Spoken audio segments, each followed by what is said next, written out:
பரிசுத்த நாமத்திற்கு மகிமை உண்டாவதாக. இந்த காலை வேளை உங்கள் அனைவரையும் ஆண்டவராகிய இயேசு கிறிஸ்துவின் இன்ப நாமத்தில் உங்களை அன்போடு வாழ்த்தி வரவேற்கிறேன்.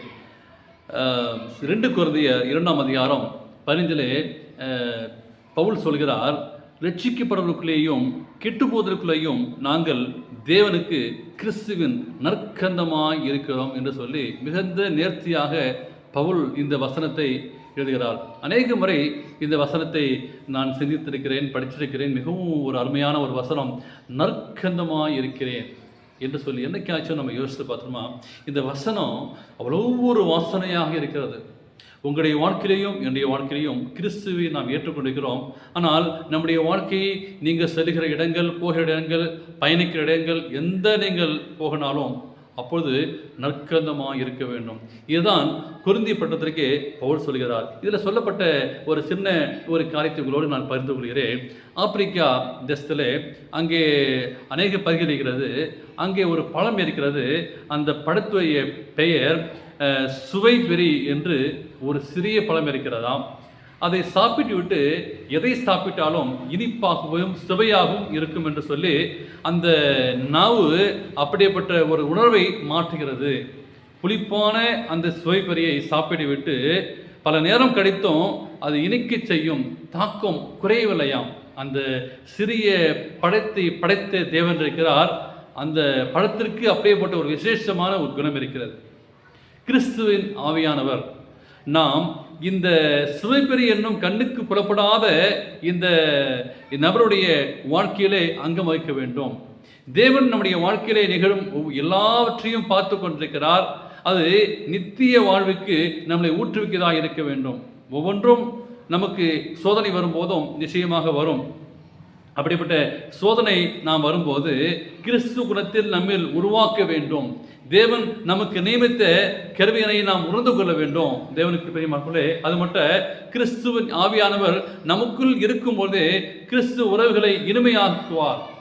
கிறிஸ்துவோடு இணைந்து கிறிஸ்துவ அல்லாத நன்மையான தாக்கத்தை உண்டாக்குவார் என்று சொல்லி கிறிஸ்துவ அல்லாதவர்களுக்கும் நன்மையான தாக்கத்தை உண்டாக்க வேண்டும். இதை குறித்து ஆக்ட்ஸ் ஆஃப் அப்போஸ்தலர் என்ற ஒரு புஸ்தகத்திலே தீர்க்கதரிசி எழுதியவர்கள் எழுதுகிறார்கள்.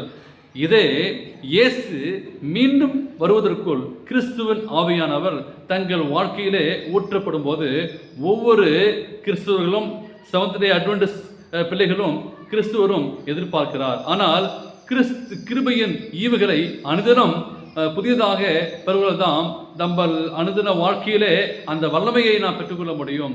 ஆவிக்குரிய வல்லமையை விசேஷித்த விதத்தில் பொடிந்து ஆத்துமாக்களை ஆதாயப்படுத்த அற்புதமான விதத்தில் தங்களை தகுதிப்படுத்துவது எதிர்காலத்தில் நிகழப்போவும் ஒவ்வொன்றாக காத்திராமல் தேவன் தமக்கேற்ற பத்திரமாய் தங்களை உபயோகிக்கும்படி அனுதினம் தங்களை தேவனுக்கு அர்ப்பணிக்கிறார்கள் என்று சொல்லி நாம் வாசிக்கிறோம்.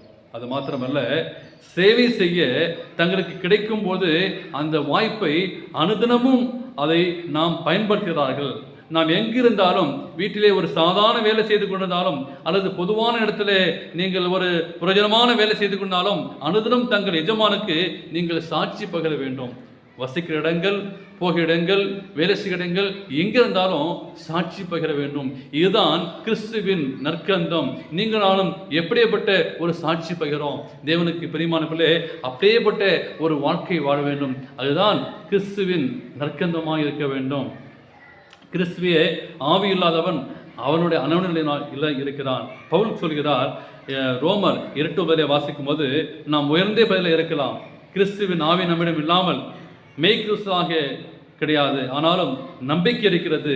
அனுதின வார்த்தையை உட்கொண்டு அந்த ஆவியானதை பெற்றுக்கொள்ள வேண்டும். அதை நான் பெற்றுக்கொள்ளும் போது நிச்சயமாகவே ஆத்துமாக்களை ஆதாயம் செய்ய முடியும். நீங்கள் நானும் கிறிஸ்துவின் நற்கந்தமாய் வாழ வேண்டும். நம்முடைய எப்படியப்பட்ட நம்முடைய வாழ்க்கை எந்த கோணத்திலே சென்றாலும் சரி, மற்றவர்களை நம்ம ஏற்படுத்தும் தாக்கம் ஜீவனுக்கு எதுவானாக ஜீவ வாசனையாக இருக்க வேண்டும்.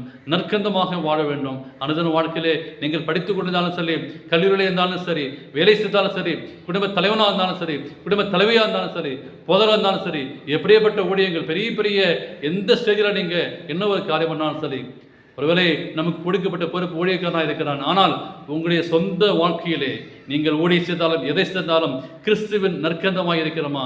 பெயருக்காக நாம் ஊழிய செய்யாதபடி ஆண்டவர் உங்களையும் என்னை பார்த்து கொள்கிறார். ஆண்டவரே, என்னுடைய வாழ்க்கையிலே நான் கிறிஸ்துவின் நற்கந்தமாக மாற வேண்டும். பவுல் கொரிந்தியருக்கு சொல்ல முடியும், ஆண்டவரே, என்னுடைய வாழ்க்கையிலே நான் நற்கந்தமாய் வாழ வேண்டும், நான் பரலோகத்தை செல்ல வேண்டும் என்று பார்க்கும்போது நான் நற்கந்தமாய் வாழ்ந்தால் பரலோகத்தை செல்ல முடியும். என்னுடைய ஊழியம் வெற்றியாகும், என்னுடைய வேலையை வெற்றியாகும். நான் சாட்சியாக வாழ நீங்கள் ஒப்புக் கொடுப்பீர்களா? எங்கள் நேசிக்கிற நல்ல ஆண்டவரே, இந்த காலை வேளையிலே ஆண்டவரே, கிறிஸ்துவையே நற்கந்தமாய் எங்களுக்கு பயன்படுத்தும். எங்களை சாட்சியுள்ள ஒரு வாழ்க்கை வாழத்தக்க நீங்கள் உதவி செய்யும். இயேசுவின் நாமத்திலே ஜெபிக்கிறேன் நல்ல பிதாவே, ஆமென்.